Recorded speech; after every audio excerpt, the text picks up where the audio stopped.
a land of boundless beauty, where the untamed rivers run, and majestic snow-capped mountains rise to meet the morning sun. There are silent, sunlit valleys, undiscovered, unexplored. It's a home for free of spirit. It's a land called Labrador. Legends of our people spoken in the language of the land tell of hard times and endurance strangers would not understand, as they trekked across the tundra from the highlands to the shore. Promise of the land is broken, and our people suffered more.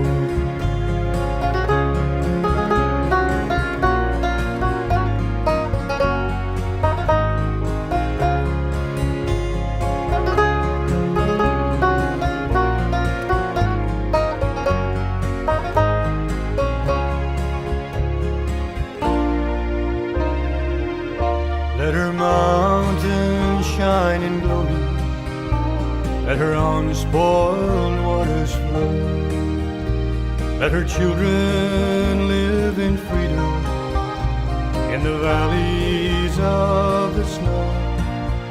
Lift your voices, sons and daughters, like you've never done before. Let your song rise through the darkness in this land called Labrador. Lift your voices, sons and daughters, like you've never done before. Let your song rise through the darkness in this land called Labrador. In this land called Labrador.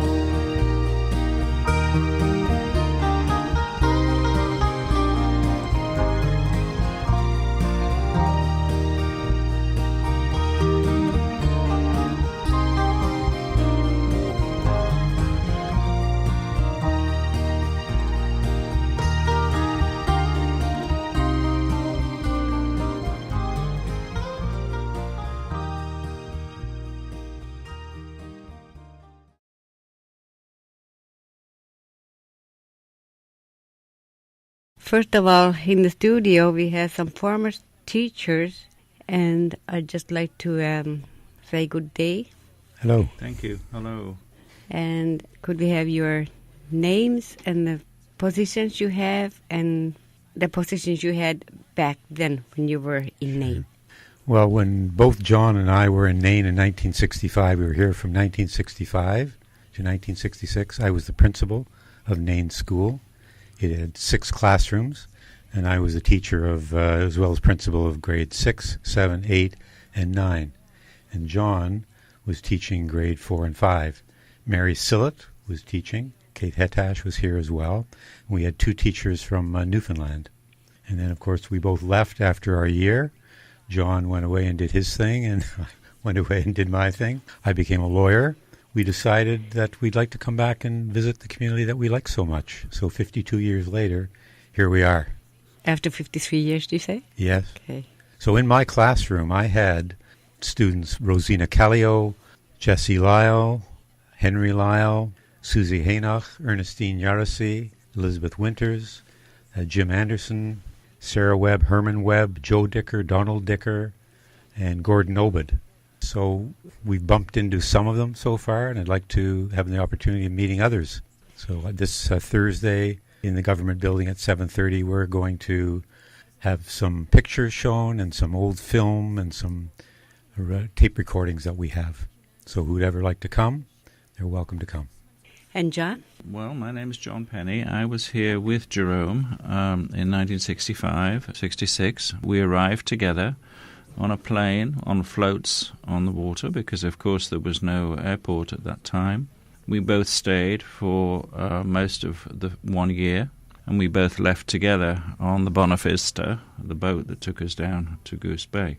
And as Jerome said, for us both, this was a very special year that we spent here. And I've told people about Nain everywhere I've been ever since. And I've always thought it would be very interesting to come back to see how it is today. And that's what we've done. And as Jerome said, I was the teacher for grades 4 and 5, 2 grades in the same class. I have the names of the students, but I can't reel them off as well as Jerome just has done. But we were both relatively inexperienced as teachers, but we did our best, and we certainly enjoyed the year that we were here immensely. I was also involved in the scout group that existed at the time, together with the Mountie. And we also had a youth club on Saturday night called the Northern Lights Club, where there would be square dancing and, well, a lot of dancing to Beatles music and other pop music that was popular at the time. So, as Jerome said, we're enjoying meeting some of the people we remember and seeing how Nain has changed. Where are you originally from? I'm originally from the north of England, from Yorkshire, from Leeds, actually quite close to Fulneck School, which is the Moravian school in England, which you find mentioned even here. I've seen mention of it, and it was considered to be a very good school when I was young in Leeds.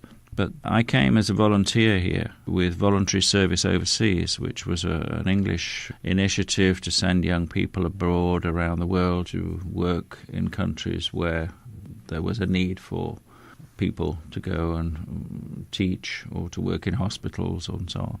And VSO, Voluntary Service Overseas, sent people here for some 12 years, I think. There were people here, several before me, who came, and there were a lot of people who came in the years after I left. And I know that Jim Lyle, for instance, has even married one of the women who came here. So BSO has certainly left its mark. And Mr. Bogart, where are you originally from? I'm originally from Toronto, Ontario. Now live in Hamilton. And my wife is here with me. She always wanted to see Nain because I talked a lot about Nain and about the people from Nain. John's wife, unfortunately, doesn't like the cold.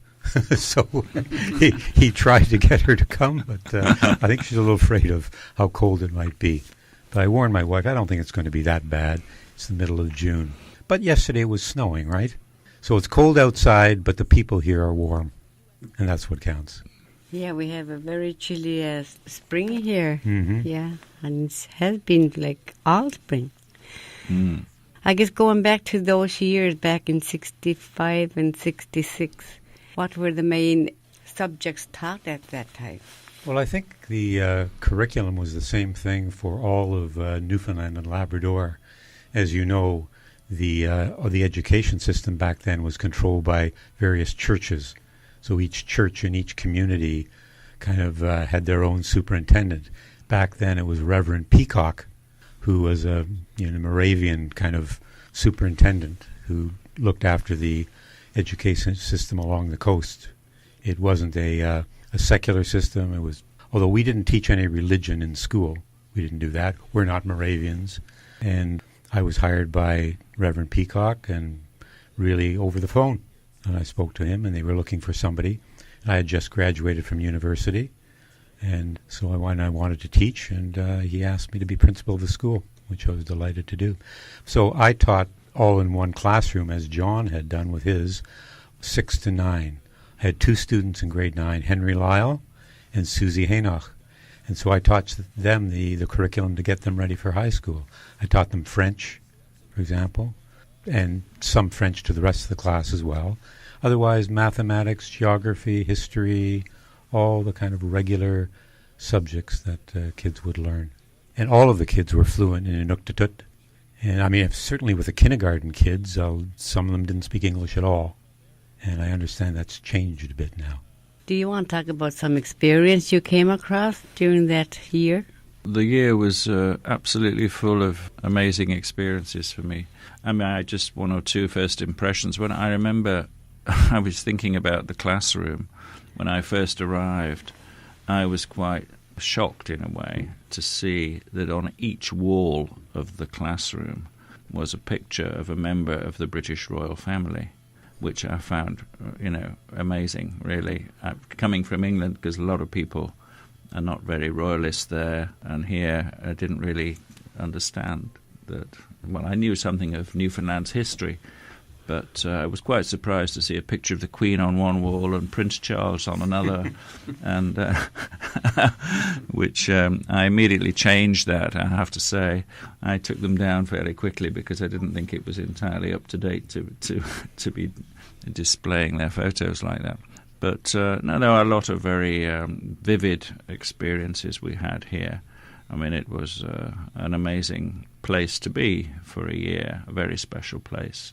The climate, of course, was very different from what I'd known in England. The sea freezing sometime before Christmas, and then not, even in June, you've still got sea ice.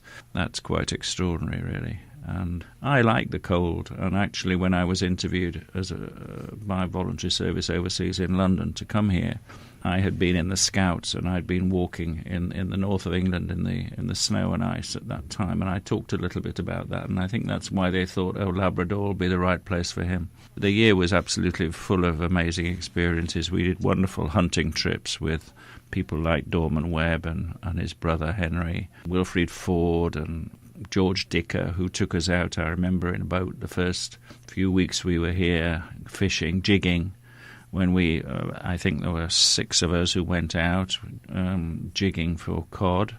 And we caught enough cod in that afternoon to feed everybody in the mission house for the whole winter. I mean, it was a absolutely extraordinary experience. And Mr. Bogart, what experience you came across in that one year? Like John, we had terrific experiences, particularly hunting and fishing and going sealing out on the ice. Both of us had parkas made with silapats, and I'm wearing one now, which was made by Jim Lyle's mother, which I am going to donate to the museum, which I understand is going to be opening here. So I'm really warm, and thanks to her, really. So just all of these special people and the trips we took as well, which maybe we'll talk about on Thursday night. We had some very scary experiences where I think we almost died, where we got caught in these huge waves. We were out in a boat, and the waves are maybe 40, 50 feet high over the boat, and we never thought we might even come out of that. This we were was very lucky. A tide rip, I think. Well, we were that. in a tickle. Yeah. There's a tickle out there, which you're probably familiar with. The waves were coming way over above the boat, and Sam Tiller, who was driving the boat, was able to get us back to shore, very luckily. We were out there with Tony Williamson, who was a PhD student from Memorial University, who had come up on the coast to study. And there were other people who dropped by here who, the older folks might remember the Wheelers, who were archaeologists and anthropologists from the United States, from Cornell University at Ithaca. And they would come up here every summer. They would, on their own, in a canoe, take their tent and all of their equipment and paddle up the coast and sort of hang out and live off the land and tent out and then paddle back down in the fall and then stay in Nain for a bit and then go out. Tony was doing studies about the seals along the coast. He wanted to know, how, during the many, many years ago, whether the patterns of the harp seal had changed and how many there were. So he asked me if I would look at the old missionary logbooks, which they would record how many seals were shot on a particular day. And so there'd be an entry, January 1st, so-and-so went out, shot 4 harp seals and a flipper seal and brought it back. And so they wanted all that recorded to see whether the numbers had changed and the kinds of seals had changed.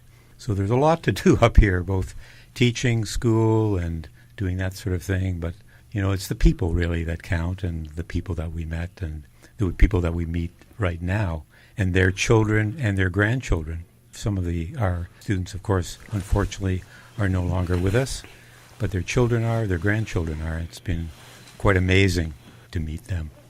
It has changed a lot. So you came on a float plane when you first arrived. So how did it feel coming in the other day when you did on a bigger plane? I don't think it's the size of the plane that mattered so much. It's just the feeling, you know, traveling over the land and looking down onto the Labrador coast. I had a similar feeling when we first came up here. Of course, we didn't know what to expect. But this time, we were very excited about waiting to reach Nain and being able to see Nain from the air and look down at Nain. Of course, then land on a landing strip. But it was a very emotional feeling to see the village still here. Changed though it is, but nevertheless. I know something. it has changed a lot since you were here. Yeah. And what did you think of it when you come inside from on the plane when you saw Nain, the community? It looked huge. When we were here, there were 600 people. Now I understand it's more than double that population. When we were here, there were 1,000 dogs. And I don't know how many dogs there are now, but there were a lot of dog teams back then. There were there were 6 skidoos when we were here. Now we look around and we see, it looks like everybody has one skidoo at least, an ATV, there are cars, there are drivable roads here, there are stop signs here. There were no stop signs. There was, the lower path and there was the middle path. And in fact, I was just showing John this morning a sketch of Nain back then with all the houses and the names of the people who lived in each of those houses. And so if you're going to come out on Thursday night, I'd be glad to show you that. I'm going to leave that here as well. You can see all the owners of the original homes, which I'm sure is hugely changed. Like across the brook, there are all kinds of homes there. There wasn't anything over there. No. And of course, the water source was back behind Nain Hill. Now the water source, I don't know where it is, somewhere out down towards Trouser Lake, I'm not sure. So, and there was a power station, and the power would go out from time to time. At night you'd be reading, and then suddenly power's gone, right? Sam Anderson, Bill Metcalf would have to go run down and fix it, see what he could do about it. So there wasn't a permanent, constant availability of power. And we had Coleman lamps in our rooms. So lots of changes. Was the power, was it diesel generally on 24/7, or was there certain times when it would be off? As far as I remember, it was on. As far as I remember, 24/7. it was on all the time. Yeah. There were power cuts sometimes when there was a problem in the power station. They had diesel generators, as far as I remember. I have a photograph of the power station. And Bill Metcalf, who was in charge of making sure the power station was operating okay, did a good job. I mean, most of the time we had electricity. That was actually something that worked pretty well. Have you seen other advancements that, say, didn't exist or have improved greatly since you were here? Oh, yes. I mean, the changes here are enormous. I mean, first of all, the airstrip. I mean, landing on an airstrip was not possible when we came. The housing has obviously improved hugely. I'm not quite sure whether they have a mains drainage system here. I assume they do. There was certainly no mains drainage system when we were here. And there was a telephone system, but to telephone outside, you had to use a radio telephone. So you talked, and then you said over, and then the other person could talk. That was a new experience for me, which I remember. But that's all changed, obviously. And there was no internet or other regular. I mean, I remember having an old radio in my room which could receive the Voice of America and a bit of Radio Moscow or something like that. But that was about all we had from the outside world. I spoke to my father in England, I think, once during the year. But otherwise, it was a very remote, isolated place which had none really of the modern facilities that you see today. Of course, when you spoke by radio telephone, everybody in the community could hear your conversation. So it wasn't a private conversation that you were having with your parent, whoever else you were speaking with. And the mail delivery was a big thing. When the mail came in, everybody ran down, to the wharf, and the plane would land on the ice and everybody ran, and Sam Anderson would attach the mail bags to his skidoo, take it up to the White's house. She was the postmaster, I guess you would call her, and you'd wait to see whether you got any mail. And that was a big thing. And at Christmas time, there was a Christmas drop by parachute, where gifts would be parachuted brought in from Goose Bay. So there was no regular, real good communication where there obviously is now. I mean, to have a radio station here, or a television station, was unthinkable back then. When we were here, I spent a lot of time taking photographs, and I have 450 photographs, which were slides I took, and I've converted them to digital photographs now, which, as Jerome said at the beginning, we're going to be showing today at 7:30 p.m.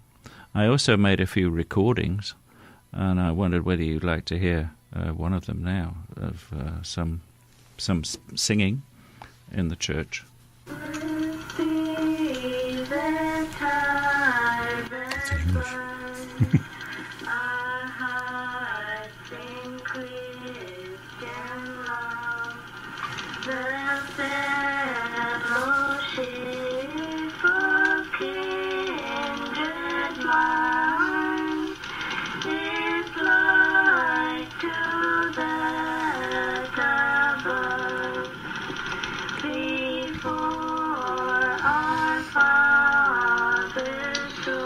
Je m'y retrouve là-dedans parce que...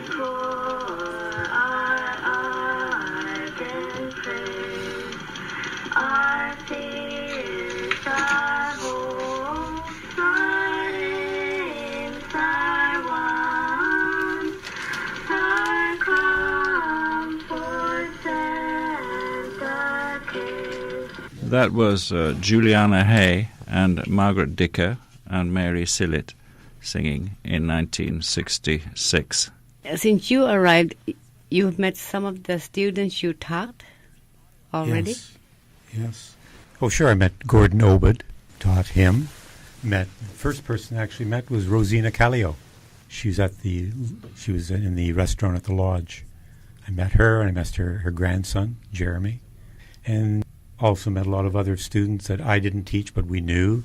John Townley we just saw last night, and we're getting around, and we bump into somebody, we ask them what their last name is, and we find out they're obviously in some way related to the kids that we taught and that we knew. And we're very sad to hear about some of the losses of the young children who grew up into adult years but unfortunately passed away. That's very hard to accept, but that's part of life, obviously. We were very close with various people. Some people we haven't seen that we're anxious to see. Paulus Harris. We met his son last night, but we haven't seen Paulus, so we'd like to see him, and many other people. Including so Dorman Webb, I'd like to meet. I mean, we're sorry Dorman's not here. They're not here. Dorman and Herman Webb, I think, are out of the community right now. And would you like to add anything else? Just to say a thank you, really, for what for us was, I think we probably took more than we gave in a way, because we gained so much from the year that we were here, and we appreciated the experience so much, and it was really a life-changing experience for us coming here. We did our best to do what we'd been sent to do, and we think we did not a bad job. But we certainly gained a great deal from the year we were here, and we gained it because of the people here and because of their kindness and the welcome that we had then, which we've experienced in the last day that we've been here. Still, people are very friendly and open, and we're really enjoying ourselves here. I think all of those impressions have stuck in our mind, and my children, we have 3 daughters, and all of them know, and all of them can count to 5 in Inuktitut. Because they hear their father doing that, and the songs that still are in my mind from Nain, they know. So, I will be someday just suddenly I'm out in the garden or I'm doing something, and a song from Nain will come into my head. It just stuck so firmly, and I guess because of my age at the time, and we were probably both impressionable, that it left a strong impression with us, and I think it always will be. In fact, our daughter encouraged us to come. Said, why don't, I turned 75 last October. And our daughter said, well, Dad, why don't you go to Nain? And she got in touch with John, who's living in France now. I didn't know all of this was happening. And then John contacted me, and we said, yeah, let's go. Why not? So we're glad we did.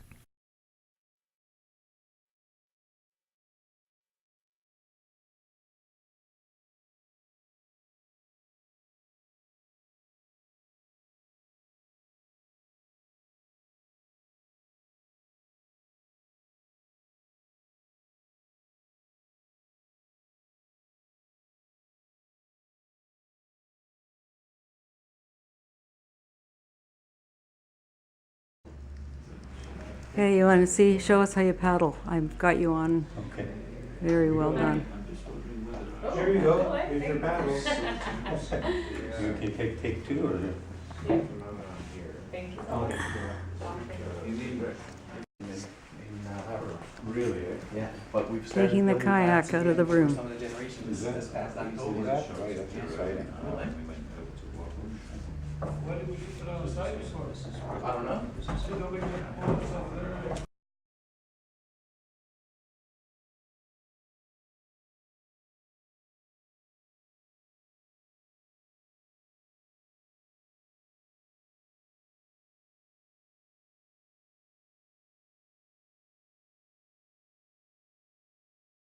Everything starts on time in Nain, right? So we're going to start now. Well, welcome to everybody. It's been 52 years since I was here as principal of the school. I'm Jerome Burghardt. This is my beautiful wife, Maureen, right here. And Anguti Lopenni, right over here, who taught as well. So we decided, I turned 75 in last year. I decided, you know what, maybe it's time to do something and go back a little and down memory lane. And our daughters encouraged us to come here because our experiences here were so rich and so valuable. When we were here, we enjoyed the people so much. John and I were talking, we said we want to come back. And I retired from what I was doing in December of last year. And so we said, let's go to Nain. We'd love to come back to Nain. And so here we are. And I'm thankful for Jim Lyle, who has made a lot of this happen. Jim, of course, is very important around here, I think. The Sillipat made and still in good shape. Of course, it's in good shape because it's made by Bella Lyle, Jim's mother. And I value it very much, but I also want to give back to the community. And I want to thank Jim, who hopefully will pass it on to the right hands so that it winds up somewhere in the cultural center with some other things as well. So Jim, come on up here.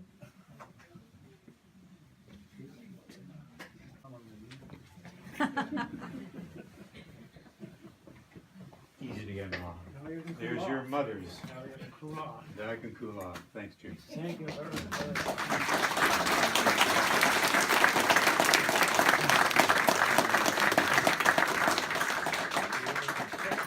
So, yes. Yeah, it's okay. Oh, sure. John is the... I also, Jim, don't go away. Don't go away. Who made it? But I got it from somebody while I was here. I'd like to give it back to the community. It's a very small whalebone dog sled with a whole team of little dogs, with someone sitting on the dog sled and a seal and the rest of it. And show that around, and maybe you'd want to display that somewhere. I will have that displayed in this building, sir. Whatever it is. Great. Okay. Thank you. You're welcome. He and I were here, 1965, 66. The Nain school had 6 classrooms and 6 teachers, and you remember John was teaching grade 4 or 5. I was teaching 6, 7, 8, and 9, all in one classroom. Mary Sillett was teaching there as well, and of course Kate Hetat, we know. And all the famous people that I have in my class, Gus Dicker sitting right over here, and Donald Dicker, and Joe Dicker, Jesse Lyle, Jane Dicker, Jim Anderson, Ernestine Garrissey, Rosina Callio, who I saw the other day, Joe Webb, Sarah Webb, Gordon Obed, Elizabeth Winters, and sadly some people, Maud White, who has passed away, and some others who have passed away sadly. I remember them well. And I had two grade 9 students, Susie Haynock and Henry Lyle, and they were great students. I know that after that they would go to high school at Northwest River. I think Don wound up going out to Northwest River. Some went to St. Anthony, or they went to Newfoundland after that. And so I had this made for me when I was here, this little map, all the names of who lives. So everyone from way down here, the farthest home down here where Sam Lyle was, next to the Mountie, to the very end, there's James Itulak. His house was at the end, in the Nutak section and the Hebron section, of course, and then the other areas, and the cemetery, the old water dam. So I've written them down. I may be wrong about some of them. If you notice, come and change it, just write on it, and maybe Jim will make sure it gets typed out properly so we know that I got all these names right and where everybody lived. And that's the way it was. Nothing up here's the middle path, right? No homes up the middle path, at all. It was very different. Now you've got the Jeremiah Sillets, community center, some wonderful, wonderful places here now. That's terrific. The old infirmary is still there, or part of it is still there, but now, of course, it's a big, larger medical center. Back then, you may remember the nurse Dorothy Jupp, and there was no doctor, of course. My wife said to me, "This wasn't, quiet in Nain? Like, it's so small. There were 600 people back then, and 1,000 dogs." I said, "Well, it wasn't quiet, because at night, the dogs howled and howled all night long, right? Those of you who may remember. Now, at night, it is quiet. Where are the dogs, And there aren't. Well, I remember there were 10, 12, or more dog teams back then. Those are great times. There were only 6 skidoos in Nain. Sam Anderson, I know, had one. Wilfred Ford had another skidoo with Comatics. And we had great experiences here, a lot of them. We were privileged to go hunting and sealing and looking for partridge and skating on Nain Bay. I mean, that's wonderful. You could skate as far as you could see. Just get out there and go. Walking to Trouser Lake, staying overnight at a cabin in Kauk. Terrific things that we did. We enjoyed everything that we ate off the land. Seal meat, caribou. Well, our first night here, we had black bear.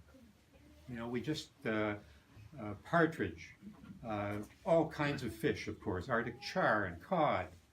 And my favorite, porcupine. I thought that was the most delicious, succulent meat you could ever taste. I don't know how many of you had porcupine. Nobody's had porcupine? A few people had porcupine. Okay, for the porcupine eaters. Yeah. And of course, in those days, the DNLA store, of course, you go down there and you'd walk into this large room filled high with all kinds of sealskin.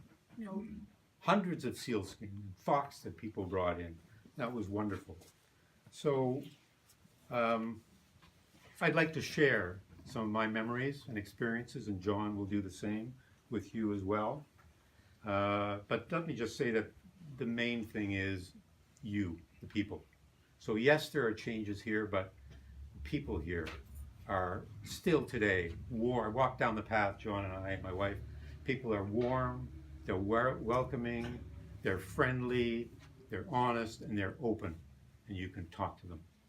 How many communities can you say are like that? So, very special to me. We went to a beautiful concert last night at the high school. Wonderful talent that your children have or your grandchildren have. It's wonderful to see that and to hear it. So I'm going to briefly share some memories if you'd like to hear them. And then I've got a movie which I'll explain in a minute. One of my favorite memories was Saturday nights at the Anatalak. That building where, we'd go in there, we'd push all the chairs aside, and Sam Anderson would get out his guitar, we'd play music, and we'd dance, we'd square dance, or we'd dance close. I don't think Kate Hetash liked that too much, but too bad, And Sam, of course, Sam Anderson, favorite character that I remember. Sam was a great guy. He could do everything. He was a jack of all trades. If you knew Sam Anderson, Mary Sillett's husband, he could fix a skidoo. He could go many miles into the bush, come back with all kinds of wood and timber and the rest of it. Very independent person. He went in all kinds of weather. He traveled, and he had a great smile, if you remember, but no teeth. But it was one of the greatest smiles that you could have. And on Valentine's Day in 1966, we had a Valentine's Day dance. I've got a poster inviting people to the dance. It's in English and in Inuktitut. And the entrance fee for the Valentine's dance was, what do you think? 10 cents. So, and I remember at Christmas time, everybody invited us into their homes. So I'd go from home to home and say, oh, come on in, have something to drink, have something to eat. We go to the next home, drink and eat, drink and eat. By the time it was over, I couldn't stand. I was being fed and drunk all the time, unfortunately. But everybody was hospitable and welcoming, everybody. You visited around. I remember a trip to hunt geese. We went out with the RCMP officer, Mr. Carpenter, some people may remember, and the owner of the boat was Mr. Tiller. And there was a fellow up here from Newfoundland. He was a PhD student, Tony Williamson, who was doing research on the seals, studying seals. Anyway, we went out on the boat. We're having no luck. We couldn't find any. We did find some gulls' eggs. We went to Black Island. We had lunch. Finally, we were making our way back to Nain. It was towards the end of the day. But the wind started to pick up. The waves started to pick up. And we went through this tickle, this little rattle. And as we got into the tickle, we saw that the waves were getting higher and higher. We couldn't turn around. We had to keep going straight. And the waves got so high, they were 40 to 50 feet above our trap boat. And we would go down into the crest, and Tiller would sort of stop the engine, wait till we get going. As we came up, he'd gun the engine up to the top of the crest, and we go all the way down again. Each time we're looking above us at 40 or 50 feet of water. I didn't think we would get back to Nain alive. The oil drums were falling over the side of the boat. The tiller said, get down below. So John and I went down below. We were bouncing around. And eventually, somehow, we survived and we got back to Nain. Kind of terrifying, but it made me respect nature. I learned then, I didn't know, I was a city person. Us two kabluna, right? Coming from the south, what do we know?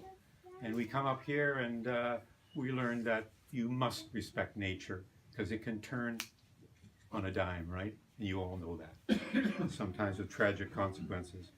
Another time in June of 1966, there was open water. We went out with David Harris in Albert Ford's boat looking for seals.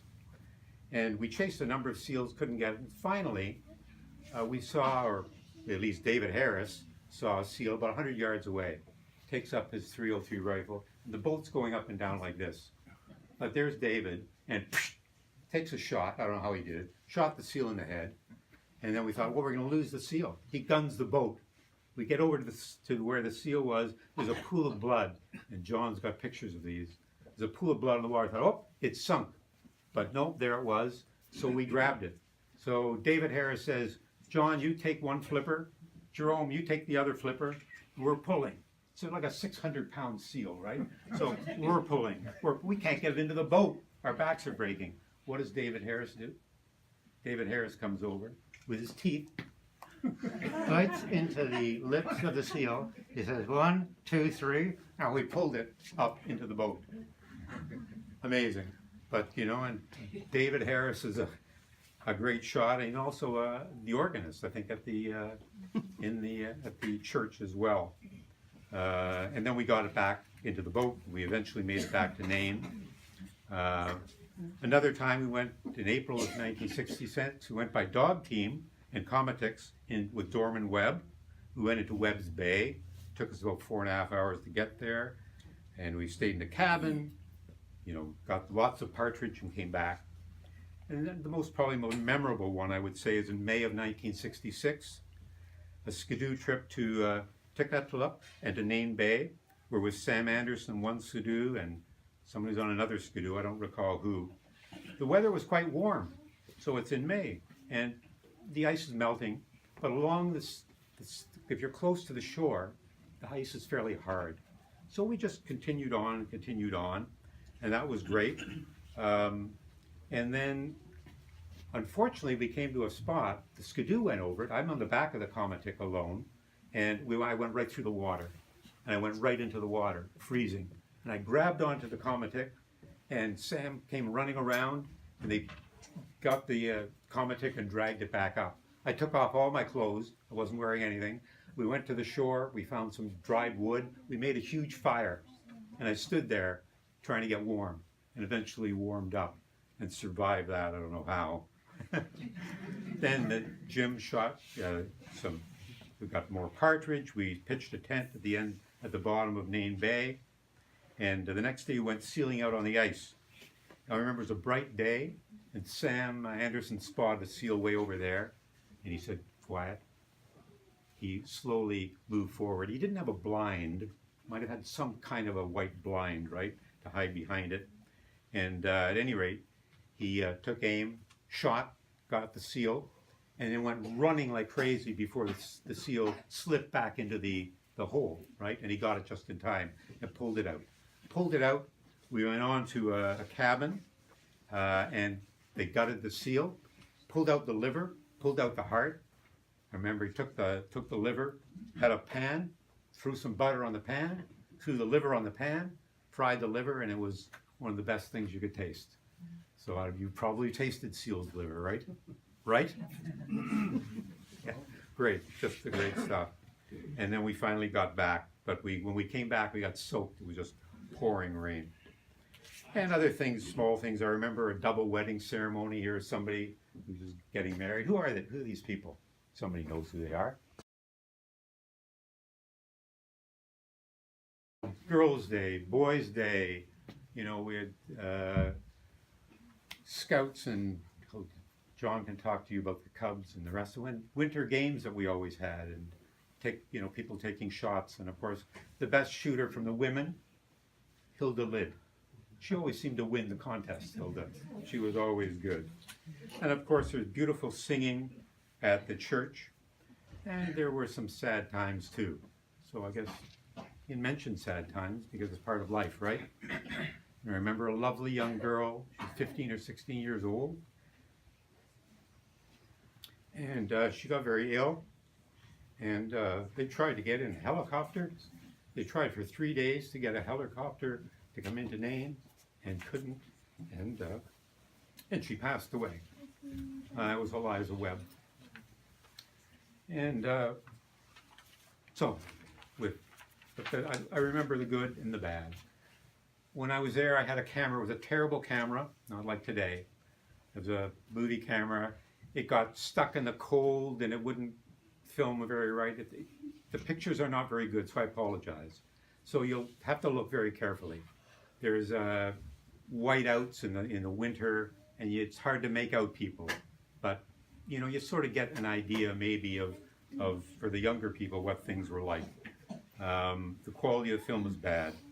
It starts in a snowstorm with all the dogs howling, and then you'll see hopefully some people you'll know and the brass band.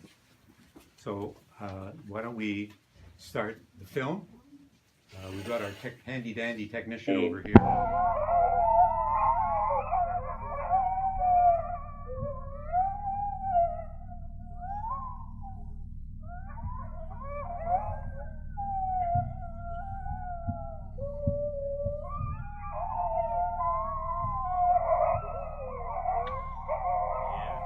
Later. It was, for us, both of us, an amazing year. It was an experience which was really unforgettable. And in many ways it changed my own life. The things I experienced here were life-changing, and I've never forgotten them. And the photographs I took, which you've seen at the back, which we're going to put on the screen in a minute, were, for me, testimony of a absolutely unforgettable year for us. And I'd just like to say thank you to the community in Nain, because I feel, I came here as a volunteer. I worked as a teacher, teaching grades 4 and 5, but I still feel I probably gained more than I gave. And it was really thanks to the people here, to their hospitality and their friendliness, and to the fantastic environment in which you live, for which I'm really very, very grateful.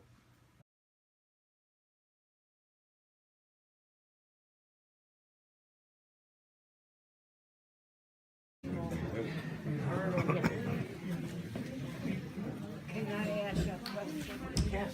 What do you plan to do with all these things? Leave them here. Leave them here? To Master Cultural Center? Yeah, I hope so.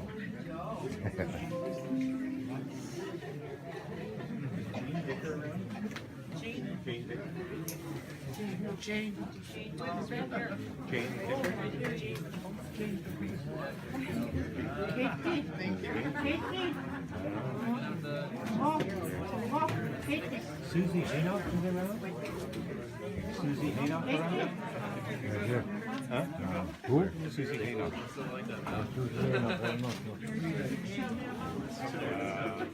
Again? Here's the newlyweds, Boas, Silpa, Carolyn, Joseph, just got married. Labu Green, Boas, Onala, Dan Haynock, Mrs. White at the post office. Mrs. White.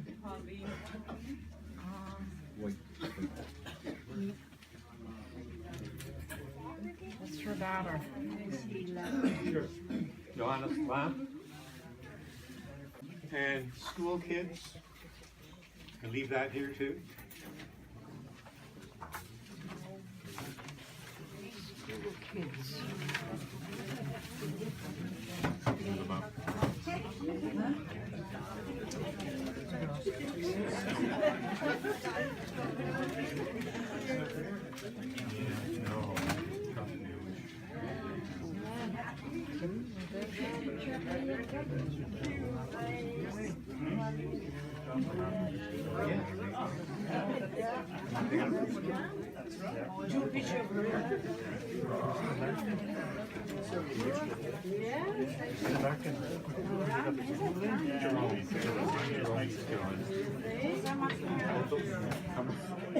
Come over here. Just tell my wife. She remembers a song. Sarah Webb remembers a song. Go ahead. We used to have to sing ging ging gully gully gully watcha ging ging goo Ayla Ayla Shayla Ayla Shayla Ayla ho. Another one is just oompa oompa oompa. What was you singing about? I don't know. It made no sense. It was nonsense, but it was fun. Yeah. You remember that? Yeah, I remember wow, that. good for you, Sarah. Wait, okay. Jane Dicker, who was in grade 8 at the time, who's 66, she says. I don't believe it. Doesn't look 66. I taught her a song. Go ahead, take it off. Oh my God. Okay, go ahead. Havana Gala, Havana Gala, Havana Gala, famous must cry. What? Hurrah, Miss Sunday, hurrah, Miss Sunday, hurrah, Miss Sunday, hurrah, Miss Sunday. Wow. And Herman remembers that too. And he sings it when he's drunk. Yeah, when you're drunk. And this Yeah, he is That's Karen. That's Karen.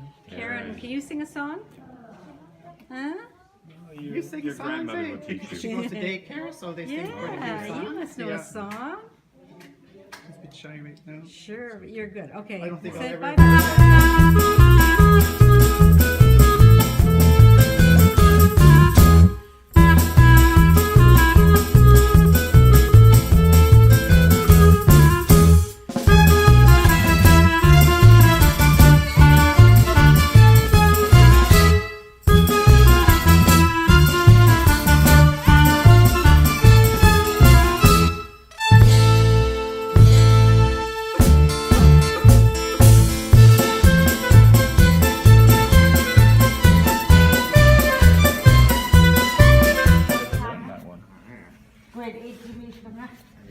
Okay, we're saying Okay, whenever you're ready. I'm ready. Okay, here we go. Yeah. Okay. Dai dai nu, dai dai nu, dai nu, dai nu. Ilona sanna sanna luna sanna lua satora na sanna lua satora dai nu. A boat moored next to the wharf. Okay. Oh, we don't know where they came from though. I asked Mr. Burgart about what hanabilang mga amik. Hmm? Square flipper. Yeah. How do you know that? You're right. It's a square flipper. Yeah. Yeah, you're right about that. But to get that into the boat, so I was pulling one flipper, John was pulling the other flipper, and David Harris bit down on the mouth of the seal, like that, and we all pulled it in together. Kiklo, nusu sinayavininga.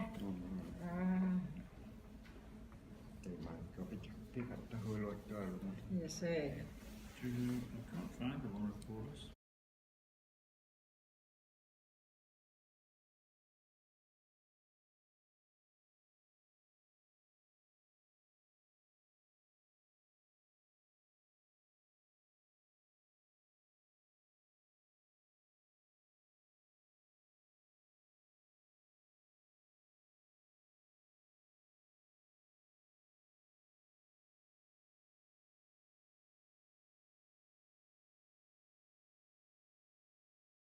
Who's the audience? Next week, I work for CBC here locally with Labrador Morning. It'll be on the show at some point next week. And it's basically about, is there a theme? Or Yeah, it's about your reunion after 50 years. Oh, I see. I So just you're thought it's a doing nice, little program on that. a nice little human, Yep. heartwarming Okay. story. So, Broadcast all yeah. on North Coast. Yeah, it's all Oh, over I see. Labrador. It's all over Labrador. We Yeah, all listen to Labrador Yeah. Morning. It's our connection to the outside world. Yeah. more or less. Right. That's right. We have Kalahati name, but Whatever she that's just local. Okay. I will never buy my bed because I don't want research. Okay. All right. Can I get you to introduce yourself first? My name is Persa Haitu Kolager. I'm originally from Nain. This is John Penny was my grade 4 teacher, and Mr. Burgart was my principal. Okay. I'm gonna come back to you. Just hold your thought here. Okay. I'm gonna come over to you. Yep. My name is Joe Dicker. I'm the Angiu Cock for Nain Community Government. These are my teachers from way, way back. Very cool. I'll get you gentlemen to, of course, introduce yourselves as well. Yeah, sure. Okay, my name's John Penny.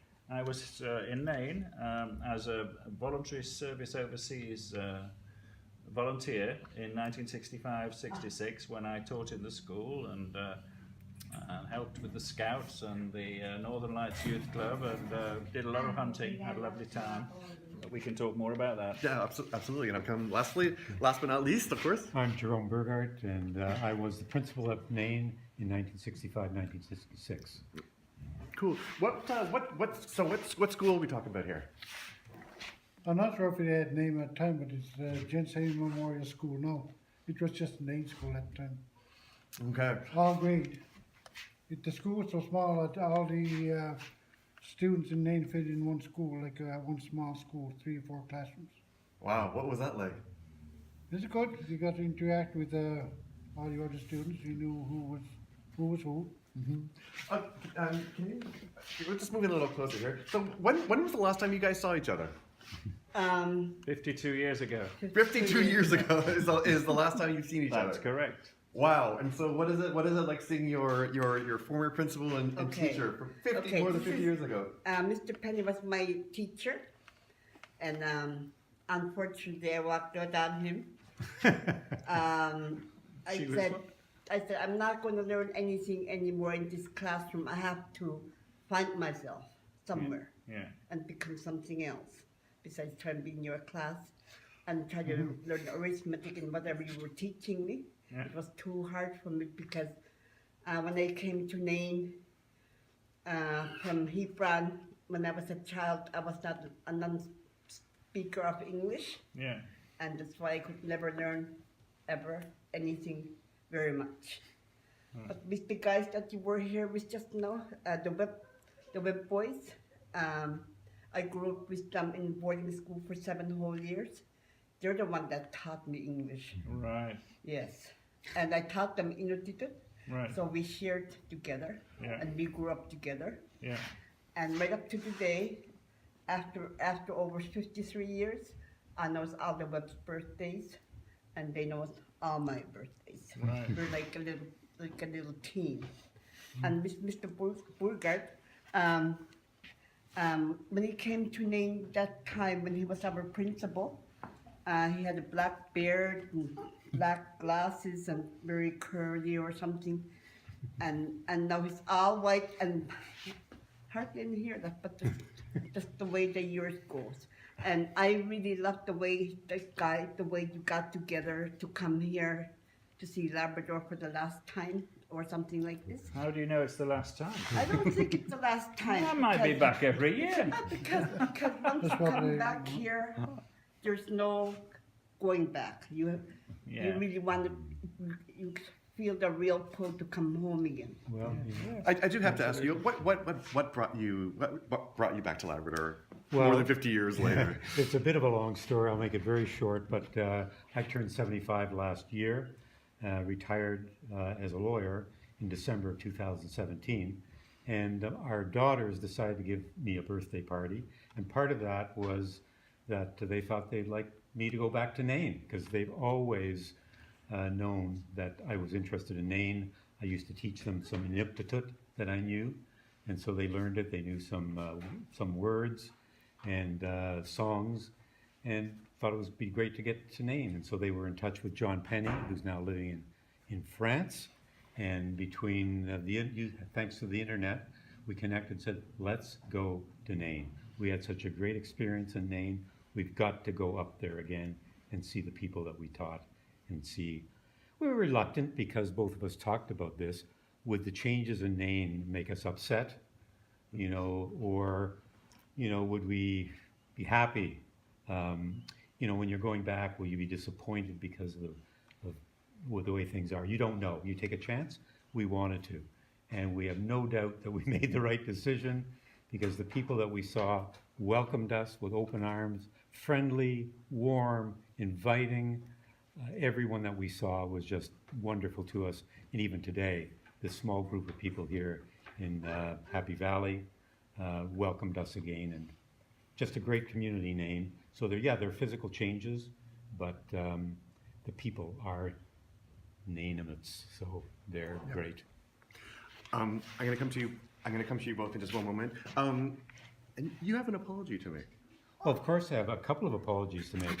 One is to Bertha Kaitok, who's standing right here, because Bertha says that I didn't let her get into my grade 5 class. Grade 5. I kept her in grade 4, so she had to be with Mr. Penny. I've got to apologize, but then I said, it wasn't my fault. I didn't do it. It wasn't my decision. When I came up in August of 1965, the classes were already set, and I didn't control that. The other apology is to Joe Dicker here, who was in grade 4 with Mr. Penny. My apologies to him is really twofold. One, that I introduced Halloween to him, and I got dressed up, I think, in something kind of scary for him, and he got scared. And so I apologize for having done that. The second is he's told me now, today for the first time, about something that occurs every January the 6th, very special time, around midnight probably in Nain. 9 o'clock. 9 o'clock in Nain. And he had, did you know about that? He said to me, and I said, I've never heard of it. So Joe is now going to tell us what happens 9 o'clock in Nain, night, January the 6th. Tell it, Joe. Yeah. Well, I was surprised that Mr. Bogart, I'm not sure if you were part of this or not, but I think I wasn't. it's called Nulyuks night, or Nulyuks. It's the old Christmas. And this is night before that's last time we hang our stockings. I guess we hang our stocking 3 times. Advent, Christmas, and old Christmas. Anyway, after church, after 8 o'clock, the brass band used to go around and play the brass band for an hour on the road. And when they stopped, you waited for the Nulyuks, they're the heathens, to come out and chase whoever was outside, try and chase them home. If you got caught, you would have to either sing or be punished. I guess the word. Beaten with a stick. Yeah. If you sang, you get candies. If you didn't, you know, you paid the price for getting caught. So that's one of it. And I was surprised that Mr. Bogart and Mr. Penny, being there for that year, didn't experience that. And that's something that I told Mr. Bogart he should research and find out about. Do you come back next year?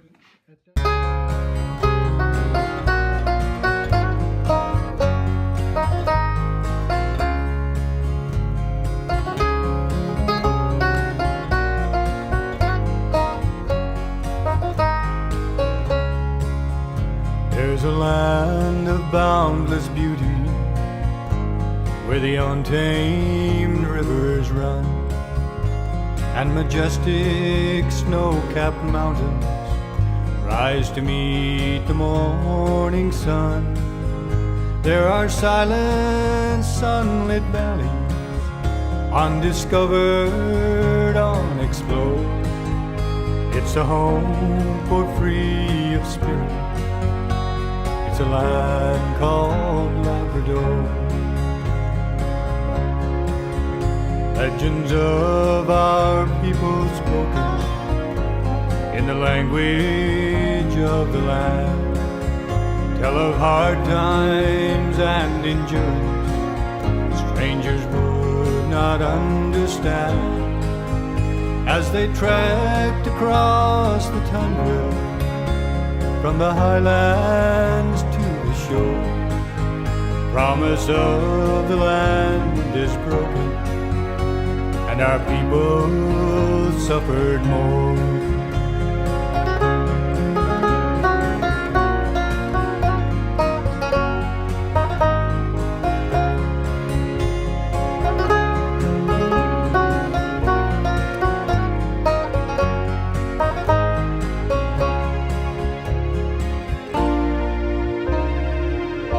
Let her mountains shine and glowing, let her unspoiled waters flow. Let her children live in freedom in the valleys of the snow. Lift your voices, sons and daughters, like you've never done before. Let your song rise through the darkness in this land called Labrador. Lift your voices, sons and daughters, like you've never done before. Let your song rise through the darkness in this land called Labrador. In this land called Labrador.